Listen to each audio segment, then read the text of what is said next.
Nous cherchions une histoire qui se voulait typiquement française et originale qui plus est, et on est tombé sur nos ancêtres les Gaulois.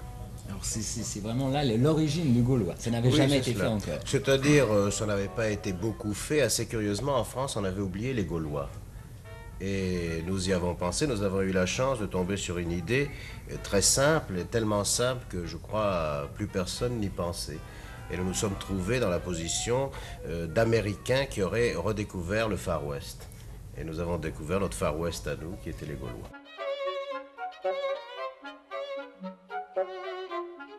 Nous nous sommes inspirés de Vercingétorix et de tous les noms en X, en Biorix et tout ça. Et alors, c'est venu très vite, nous nous sommes bien amusés d'ailleurs à les inventer. Astérix, Obélix, c'est venu très rapidement. Puis il y a eu bien sûr Assurance Tourix, Panoramix, il y a eu tous ces noms en X. Maintenant, ça en devient pratiquement une manie, c'est-à-dire que les gens, quand ils nous téléphonent, ils demandent à parler à M. Uderzix ou Goscinix. C'est devenu, je crois, une manie nationale.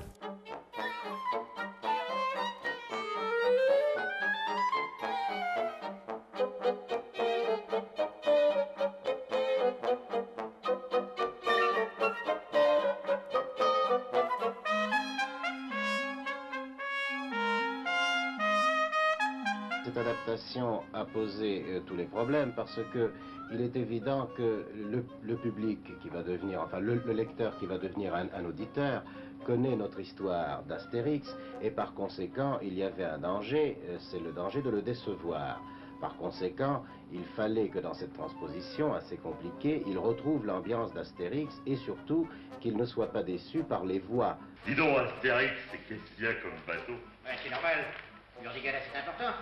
N'oublie pas que c'est la capitale de Vitu-Résulti. Nous avons préféré l'Obélix tel que nous l'entendions nous. Un gros bébé boudeur. Un gros bébé boudeur, la voix de Jacques Morel. Astérix, c'est le héros, c'est-à-dire c'est le père, c'est le professeur, c'est celui qui ne peut pas se tromper. Eh bien, nous le voyons comme un petit bonhomme hargneux, un petit bonhomme en colère, très malin et très intelligent. Et Roger Carrel a donné exactement la voix que nous attendions.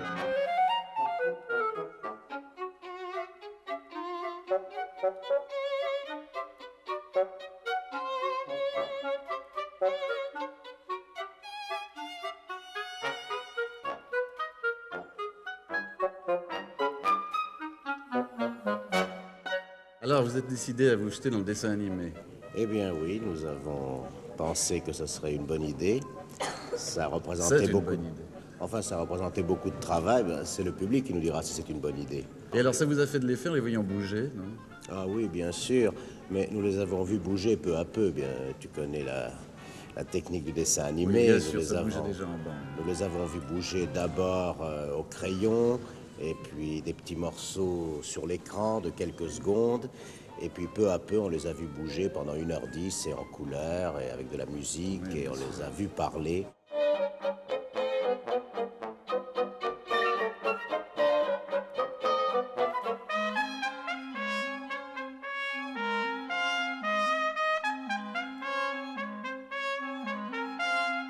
Elle m'a dit, là, dans ce film, t'as tout mis, hein. T'as mis tout ce que t'aimes, tu t'es fait bien ton kiff, ton Goscinny, ton Uderzo, ton Walt Disney, quelque part. Elle m'a dit, t'as fait ta comédie spectaculaire dont tu nous bassines les oreilles depuis qu'on te connaît. Non, elle a un vrai film où rien n'est vrai, quoi. Enfin, je sais pas comment dire, du vrai cinéma où on crée tout.